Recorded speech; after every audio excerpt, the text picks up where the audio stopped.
Welcome back, everybody, for another episode of the Big O Podcast. I'm your host, Julian Ortiz, and today I am joined by NFL Network insider, Westchester County native, and grill master, Ian Rapoport.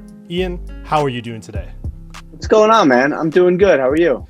Not too bad. I'm sure due to COVID-19, life is pretty hectic, but it seems like you guys are having a lot of fun at home with the family. How has COVID-19 affected you guys as far as you being at home more often than not? Yeah, I mean, I would say it's always crazy during the season. This has been as crazy, but for different reasons, right? Like, I think usually during the football season, I mean, I don't travel a ton. Like on Sundays, I'm home. But I always go away for owners' meetings. This year, I didn't. That's 3 trips during the year that I didn't get to do.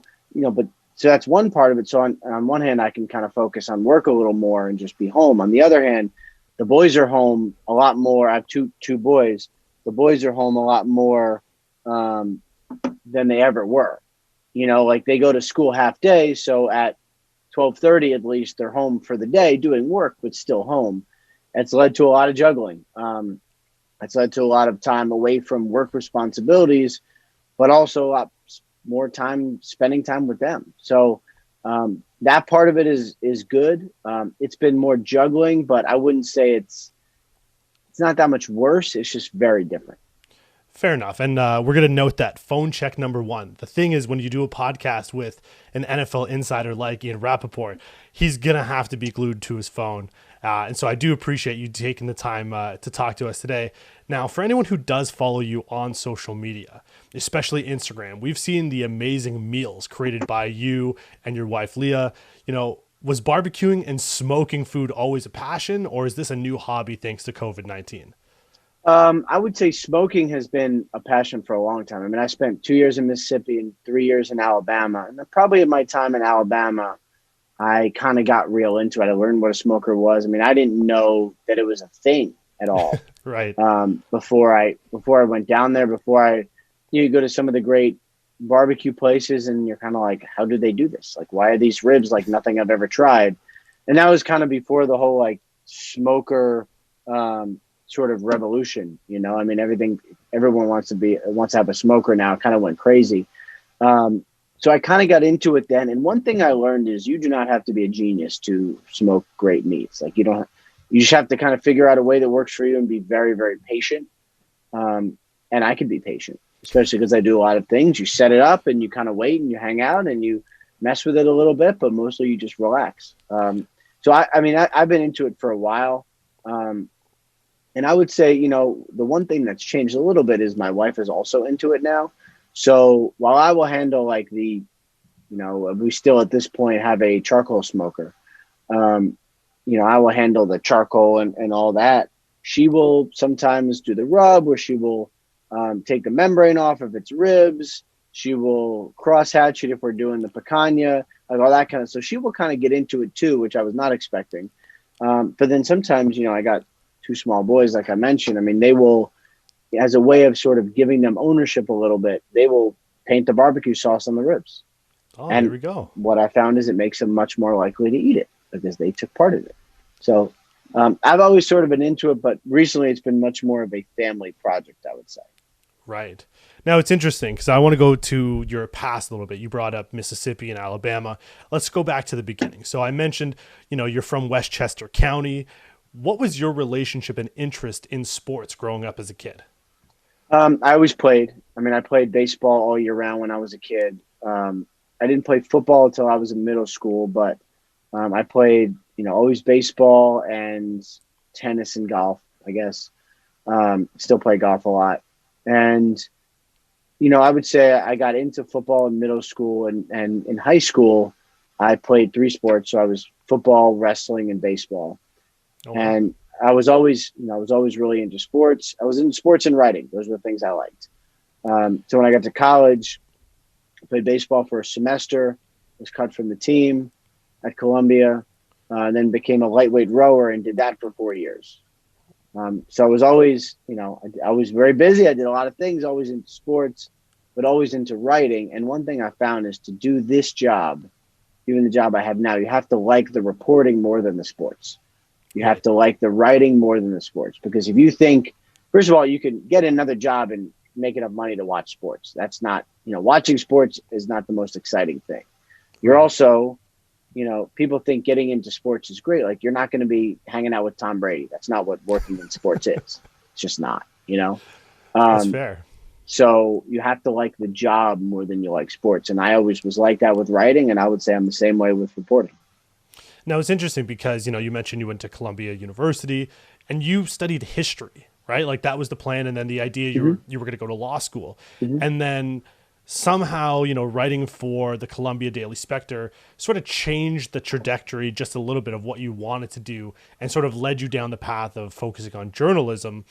What was that like to sort of change routes? I know you gave yourself I believe it was like a 2-year window Yeah. to see if it was going to amount to anything. What was that journey like, transitioning from, preparing to go to law school to getting into journalism?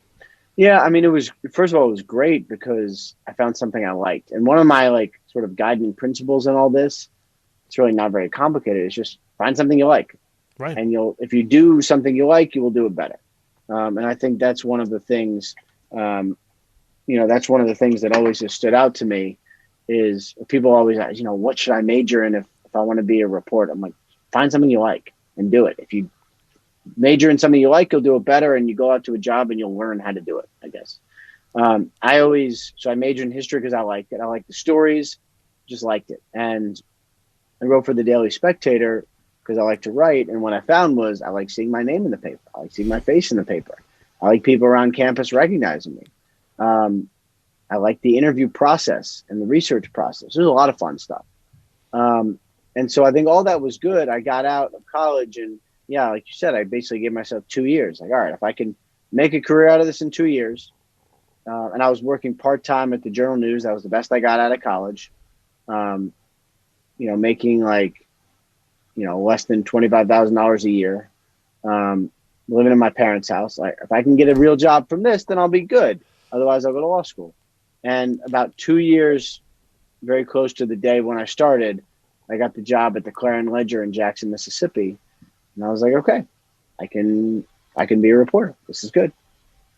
Now, when you were preparing to get into journalism, was there anything that you particularly wanted to follow? So you obviously ended up going towards the sports part section of it. I mean, you were part of the sports department of the Journal News, as you had mentioned, and so you end up, going to Jackson Clarion Ledger to cover the Mississippi State Bulldogs. Was it only going to be sports that you got into, or were you just wanting to do journalism in particular?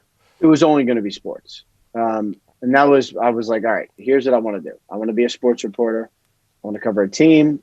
I liked it at the Journal News. That's what I did out of college. I'm like, all right, if I can somehow get a job covering something full time, then I'll go there and I'll see if I can make that my career. And I was stunned that they hired me at the Clarion Ledger. Still am. I was 24. I didn't even have a full-time job. I mean, I had a part-time job. I did a lot of full-time responsibilities, but I worked endlessly, but I only got paid for 5 hours a day. So I was Right. like, maybe they're going to look down on that, but somehow they hired me, and I still can't believe it. But that was always kind of what I wanted to do, was tell these sports stories. I could have done non-sports stuff. It probably would have been a lot easier to get a job. But I was sticking with sports because, again, I wanted to do something that I liked. Now it's interesting because you're a New York guy, right? So you're from New York, you're going to college in New York, and then all of a sudden you're packing your bags and you're starting on a little bit of a journey. You start by moving out to Mississippi in Right. order to cover the Mississippi State Bulldogs. What was that like, packing up and just starting on a brand new journey in a job starting at 24 years old, as you said? It was amazing. Everybody should do it. Seriously. I mean, it was awkward and weird. And like, I was a New Yorker, with like gel in my hair and Jewish, and went down to Mississippi. And it was weird, but I loved it. I mean, I met my wife there. Mississippi has forever influenced me in a million different ways. I loved covering Mississippi State. I loved the coach, Sylvester Croom, was just the greatest. I loved every part of it. And I feel like everybody should do it. Go somewhere weird, be willing to move, leave your family, leave your friends, go figure it out. Go sit at a bar by yourself and have dinner and don't care about it. Go meet some friends. Like it's all strange, but it was an important part of growing up and learning to be a human, let alone a professional human. So I tell everyone they should do it. Go move somewhere weird and figure it out. And it's interesting because like you meet your wife, right? Like you don't necessarily meet your wife if you don't go to Starkville to cover Mississippi State. And so, you meet Leah and now you go to the Birmingham News to cover Alabama, the Crimson Tide, and go from, an up and coming kind of writer to a widely read reporter for college football because you're now covering one of the greatest collegiate, if not all-time coaches in Nick Saban. What was that like to be able to cover someone in really what was only maybe like your second full-time job as a sports writer?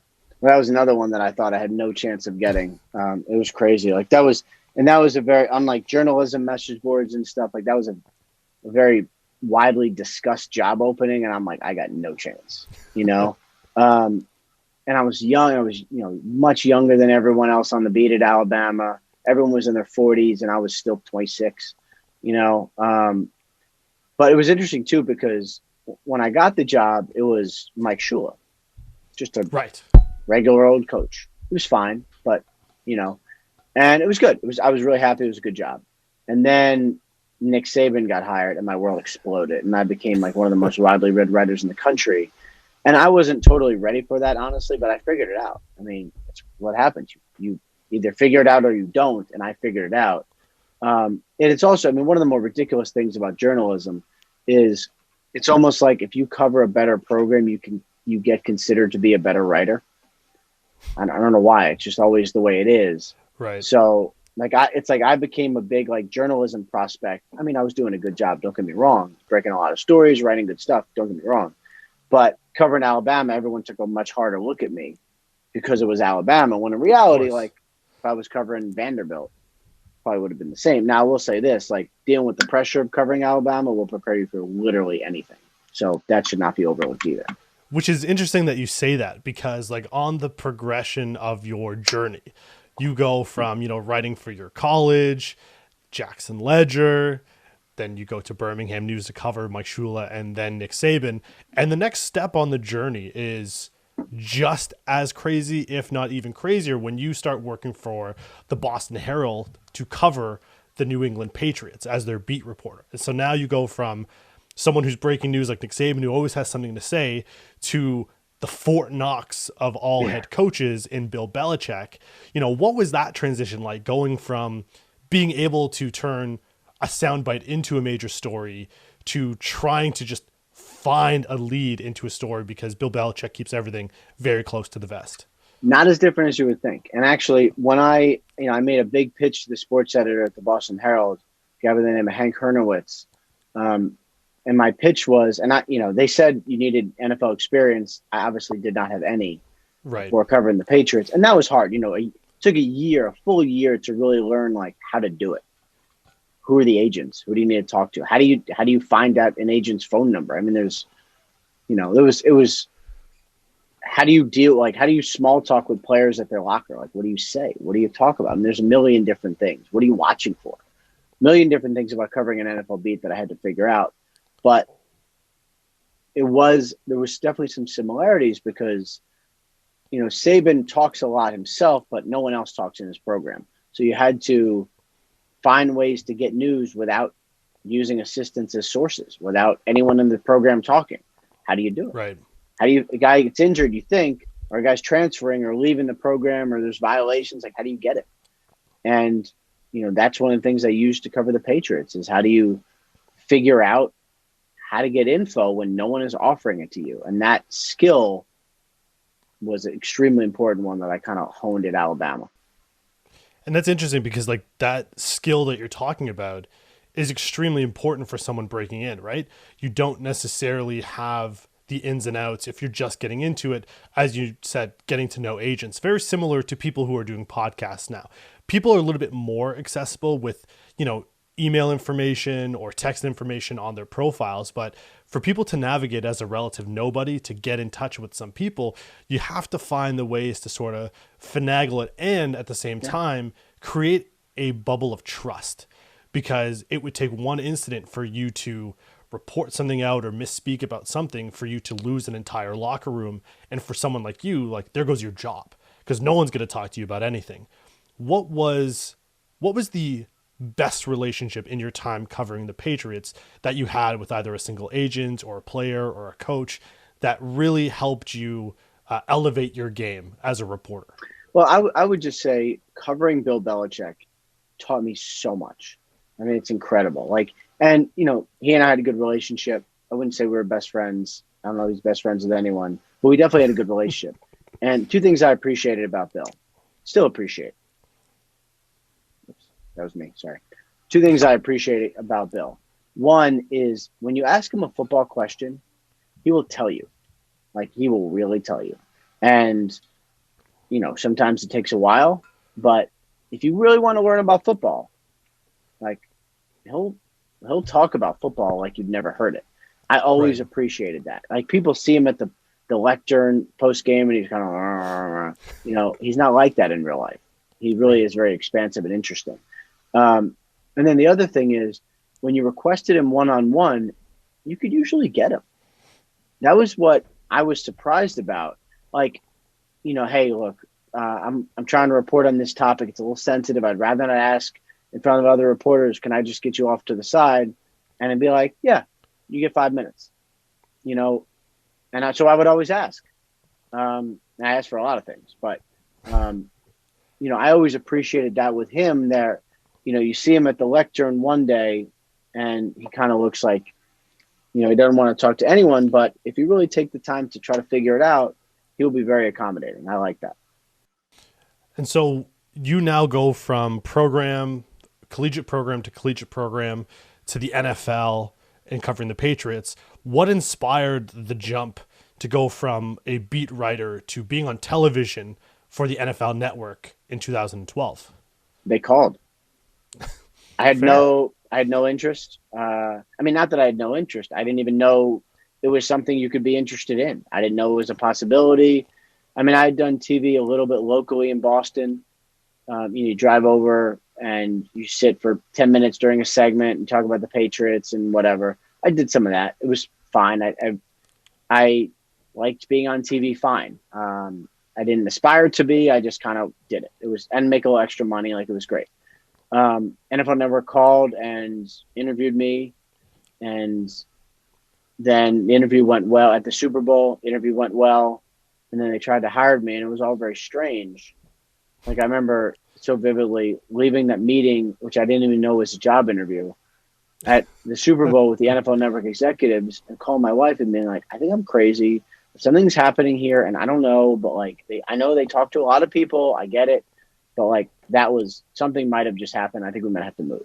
I was stunned, but it all happened really fast, and I didn't seek out any of it, which is definitely one of the stranger things. But again, a lot of strange things have happened to me, so I guess it makes sense.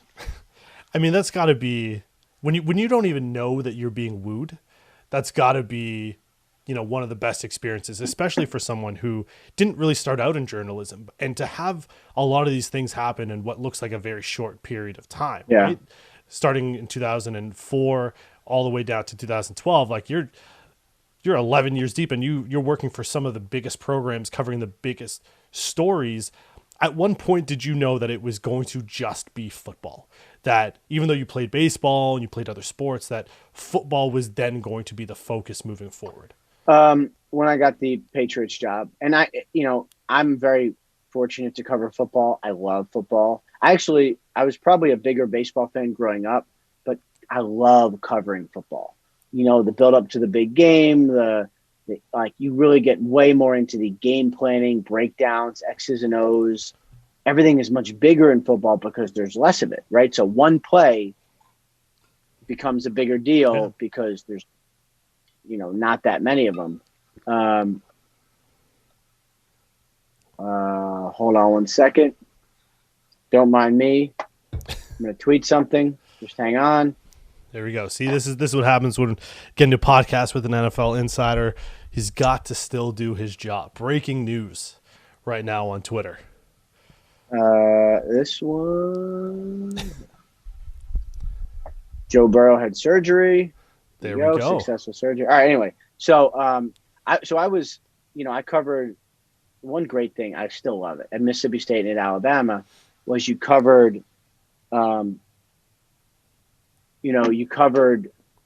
football, basketball, and baseball. So you go football, right, and then you kind of pick up the conference season in basketball, and then basketball, then you'd cover baseball. Go to like Clemson for a 5-day regional was like the greatest assignment ever. I mean, it was amazing. You just hang out, you watch baseball in the sun, or at the Clarion Ledger, I was the Mississippi State beat writer, but Ole Miss was also covered by the newspaper. And they'd be like, hey, Ian, Ole Miss is playing in a super regional. Do you mind, staying in Oxford for 3 days covering baseball? I'd be like, greatest ever. Like, what could possibly be better than that, So that was all awesome. And then what it allowed me to do was apply a lot of places. Like I remember there was a Kentucky job opening at the, Lexington, or no, was it the Louisville Courier-Journal? Like I applied for a lot of stuff. I just happened to get the Patriots job, and I was like, all right, sweet, because I like covering football, and then I get to do this now. And then when I got to NFL Network, I was like, all right, I guess I'm just going to do football. And it's great because, again, like football is the biggest and it means the most. And I love covering football. So I got very fortunate to be able to just do that. And the NFL has done a really good job of marketing it now as a 12-month timeline, right? Before, you know, you have off season, you have a little bit of downtime, but the NFL has done a great job when it comes to, the season, the Super Bowl, getting ready for the draft, the combine, all of these things. It really is a 12-month job now with all of these different people who are reporting on stories. How important is it as an NFL insider to be the first to break a story as opposed to, just retweeting what someone else has already done? Yeah, I mean, I would say it's essential. It's my job. It's like and sometimes it makes it uncomfortable. Like I'm having to chase things, like I ended up breaking the Bud Dupree ACL. Okay. Well, all the people you're talking to about Bud Dupree tearing his ACL are all upset about it. Obviously, These are all people invested in, whether it's team, whether it's agents, whether it's friends, whatever. They're all upset and they're all invested. So I'm having to get information on them while these people are very upset about it. That's not always fun. Right. But and so when people say something like, oh, or you call about some bad thing and people are like, can't believe you're calling about this. I'm like, this is my job. This is it right here. Like finding out news that is not yet reported or that people don't want reported. That's my job. And it's not always fun, but that's what it is. And so, yeah, being first is important. Being right is more important. Like when I had the Lamar Jackson testing positive for COVID on Thanksgiving night, and that was a big story, and it got a lot of attention. It would have gotten a lot more attention if it was wrong. So the very, very fast process of making sure that is 100% right was intense because you just can't be wrong. You just cannot be. So being first is very important, but being right is more important. And there's been plenty of times when I finished second for something because I just didn't quite feel comfortable enough to tweet it. And that has to be okay because you just have to be right. And we talked about integrity when it comes to your position, right? And that's really what it is. More so being right than being first, as you put. Is there anything that you sort of put in your top 3 things that you got out there that you will be known for or stand out as being memorable as far as you chasing down information in order to break that news? I mean, there's definitely been some big ones that I've broken. Honestly, it's hard to remember. Because not saying like that, I'm just saying like I remember the ones I lost way more than the ones I won. Of course. Couple that stand out though. I mean, I broke Lovie Smith getting fired in Chicago, which I like Lovie a lot, and that was tough. But that was probably my first biggest story with NFL Network before I became an insider. It kind of Right. led me to think like, all right, I can compete on this level. A lot of people were chasing it. It was a big one. Breaking that, I think, kind of told me like, all right, this is a job you can do. I remember when I broke Deshaun Watson tearing his ACL a couple years back. It was in practice and no one knew about it. It was Wow. it was just a complete and utter surprise. And I had a typo in my tweet. So it got retweeted, 15,000 times in 20 minutes. And I had a typo and I still can't fix it. I'm just like, Yeah. these are the things I think about. No edit function on Twitter. No edit Once function it's on out Twitter. there. Once it's out there, especially for a guy like you, once it's out there and it starts to get liked and shared, it's like, well, Oh, yeah. it is what it is. Like it's just To this day, gonna. no one has ever brought up that I have a typo in that tweet. It's still, these people just don't read. But anyway, those are some of the, there's been some other, there's been some trades where I've known about, nurtured it, kept it quiet, and broken. And those are always really, really fun. Now I think obviously the NBA has Woj, and the NFL really has like this two-headed monster. One, you in particular, and then the other guy that works at a rival station. Do you find now that you're not necessarily in the scrum, but you're doing everything from home in your basement, or after you spritz your ribs just a little bit, that you're on your phone a little bit more with COVID than you would have been, if things were still happening the way that they usually are? You don't have to spritz ribs. What you do is you wrap them in. You do spritz some things. Okay. Like brisket, you could spritz. That's But what I was thinking ribs, of. you'd more wrap. But anyway, I try to be level-headed about the COVID stuff because my life is really, all things considered, fine and good, right? A lot of people have it a lot worse. But it has been frustrating because I wasn't able to get out during training camp. I'm not able to see Right. the people I usually see. I'm not able to make new relationships. So that is frustrating. And so I am on my phone more. It's fine, but I've definitely lost some of the personal feel of some of it. Like, I don't know if it's affected my job, but I like the relationships that I make in my job. So that's been kind of frustrating to not be able to see people. Like if I want, the Jets or Giants had a Thursday night game or a Monday night game, I could go at some point, and I can't now. That's frustrating. But Right. again, like I try to be level-headed about it because my life is only minimally altered, I would say. And for a lot of people, it's a lot worse. Now, when we look at the biggest storylines of 2020, obviously when it comes to football, we're going to look at COVID-19 and how games had to be switched to the bye weeks had to be switched, games had to be Right. extended. This week was no different with Baltimore, Pittsburgh being moved day after day after day, and finally actually being able to be completed. Thank God.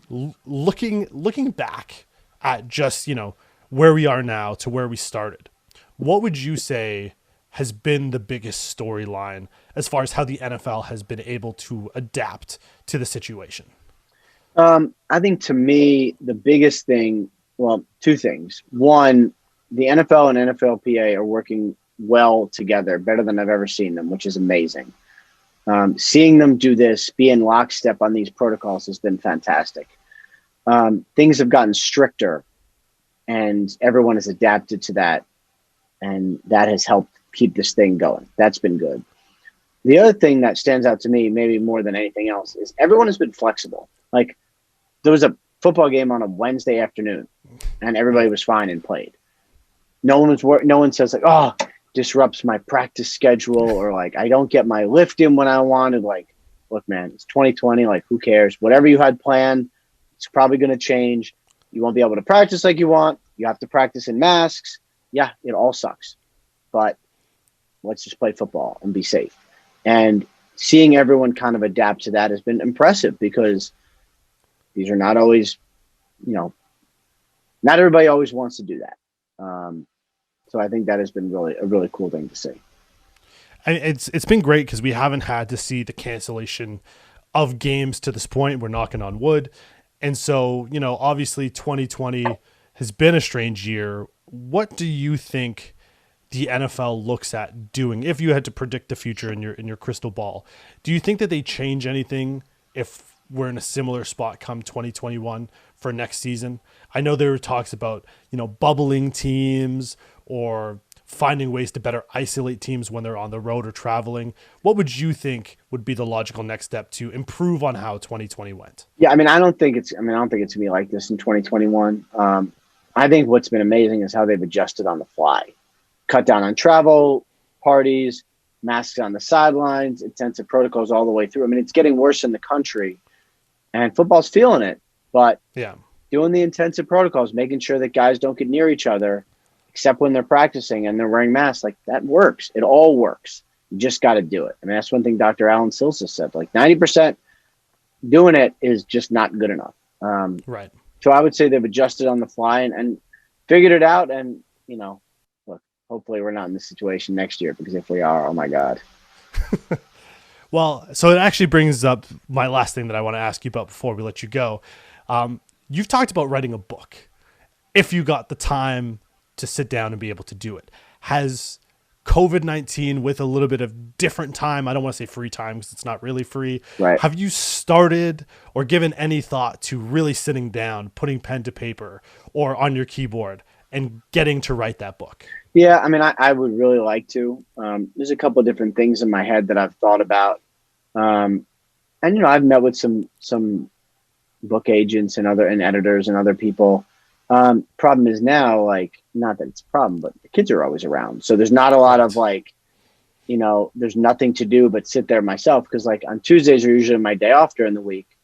And at 12:30 at the latest, the kids come home. So, that's one thing about COVID is I don't think there's not a lot of like, all right, I'm just going to sit and watch TV time. Like I cannot remember the last time I just by myself during the day sat and watched TV. Like, I don't know. It's been a very long time. Fair enough. Which is okay. But at some point, maybe when we get through all this, I will. And I look forward to doing that, hopefully.